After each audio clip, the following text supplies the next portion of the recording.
करते हैं, हम लोग सेवा करते हैं, हम लोग न्याय दिलाते हैं और हम लोग न्याय दिलाने के लिए जा रहे हैं। हम लोग फोटो खिंचवाने नहीं जा रहे हैं। ये सब फोटो मंत्री हैं, कभी सदन में आवाज नहीं उठाते हैं।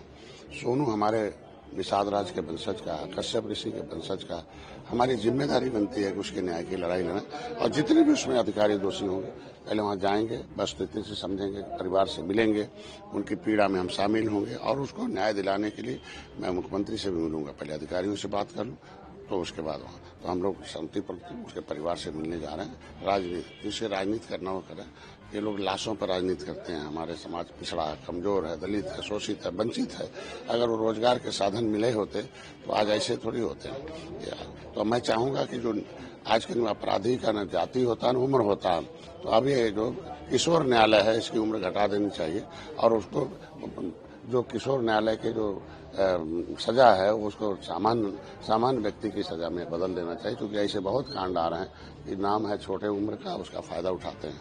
हम चाहते हैं इसमें कानून में भी बदलाव। एक और बड़ा अहम सवाल है सर, का लाल आंखें लाल कालीन में बदल गई हैं। जिस तरह से प्रधानमंत्री ने तमाम बातें कही उसको लेकर के जो कहा जाता है कि प्रधानमंत्री लाल आंख दिखाते हैं, उसको लेकर के पवन खेड़ा ने कहा है कि लाल आंखें जो है वो लाल कालीन में बदल गई है। जो बिजली ये संस्कार विहीन लोग हैं, जिनका संस्कार ही नहीं होगा, उनको दिखाई क्या देगा? किसी का अच्छाई नहीं दिखाई देते, मक्खी को ही शायद दिखाई देती है। आज मोदी जैसे प्रधानमंत्री जिन्होंने इतिहास रचा हो, 11 साल से लगातार प्रधानमंत्री, 3 बार प्रधानमंत्री, जनता चुनते हैं ना, व्यक्ति खेड़ा थोड़ी चुने।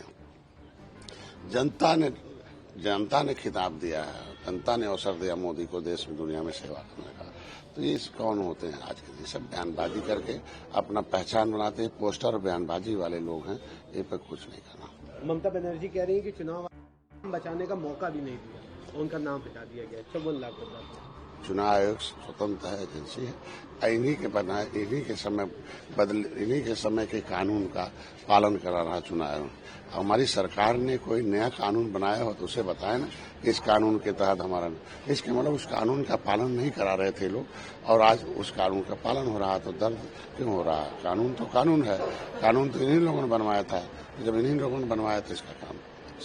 एक बड़ा अहम सवाल है सर, जिसके कुछ घंटों बाद कई ड्रोन नजर आए जो पाकिस्तान की तरफ से बताए जा रहे हैं छोड़े गए। कैसे देखते हैं जिस तरह से पाकिस्तान अभी भी बाज नहीं आ रहा है? ऑपरेशन सिंदूर हालांकि अभी भी जारी है। पाकिस्तान अब मिटने तैयार कर देना, कुत्ते की मौत आती है तो अब वो अंतिम है। वहाँ जनता को ध्यान बांटने के लिए पाकिस्तान सब काम करता है। वहाँ त्राही मची है, शिक्षा, स्वास्थ्य, रोजगार, खाने का सब कुछ है। तो वहाँ की जनता का ध्यान बटा रहा है लड़ाई में, इस आतंकवाद में। लेकिन वो भी नागरिक हम चाहते हैं इस पर अंतर्राष्ट्रीय मामला बनाया जाए और इस आतंक को हमेशा मिटाया जाए। एक आखिरी सवाल रहेगा सर, उसमें जी राम जी को लेकर के एक कार्यक्रम था जिसमें मनरेगा को लेकर के किरण रिजिजू जी ने कहा कि मनरेगा जो है वो रोजगार की लूट था, अब जी राम जी जो है वो रोजगार लाएगा। निश्चित रूप से बदलाव तो होना चाहिए। अगर भ्रष्टाचार मिलेगा तो टेक्नोलॉजी से भ्रष्टाचार दूर किया जाएगा, कानून में बदलाव किया जाएगा, नाम भी बदला जाएगा, क्योंकि वही नाम बिना बदले काम कैसे होगा?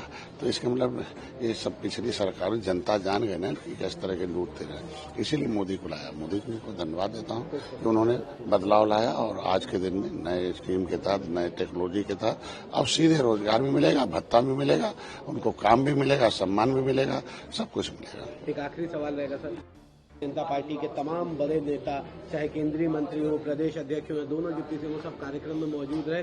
क्या कुछ कार्यक्रम का उद्देश्य था और कैसा ये कार्यक्रम रहा? देखो, 13 जनवरी 2013 को मैंने संकल्प लिया कि इस तरीके से भगवान राम और निषाद राज ने उस त्रेता में सबके दिनों पर राज किया, सबके दर्द को, कमजोर को गले लगाया था, सुग्रीव को, उसी तरीके से गंगा पार किया था। तो निषाद पार्टी डॉक्टर संजय ने भी संकल्प लिया कि इन्हें गले लगाओ, कमजोरों की आवाज बनो, इनका संवैधानिक अधिकार दिलाओ। उसी तरीके से जनता, हमारे कार्यकर्ता भी संकल्प लेकर आए हुए थे। तो ये संकल्पित कार्यकर्ता पदाधिकारी थे, जनता नहीं थी। जनता तो अभी सैलाब इलेक्शन के समय आएगी। ये तो एक एक कार्यकर्ता आए थे अपने विधानसभाओं से, अपने सेक्टरों से, ये सारे वही थे और संकल्प लेके गए हैं 2027 से। अब भारतीय जनता पार्टी सहयोगी दल है, बड़े भाई के रूप में, तो उनका तो हमेशा मार्गदर्शन चाहिए, संरक्षण चाहिए, आशीर्वाद चाहिए। और उनके लिए जो इनकी सामाजिक एक मुद्दा है, जो राजनीतिक इनके आरक्षण पर माननीय केशव जी बोले भी हैं कि नहीं, हमारी सरकार साथ खड़ी है, समय आने पर सब हुआ, जैसे वो हुआ ये भी हो जाएगा। धैर्य रखें, हम लोग धैर्य के साथ हैं।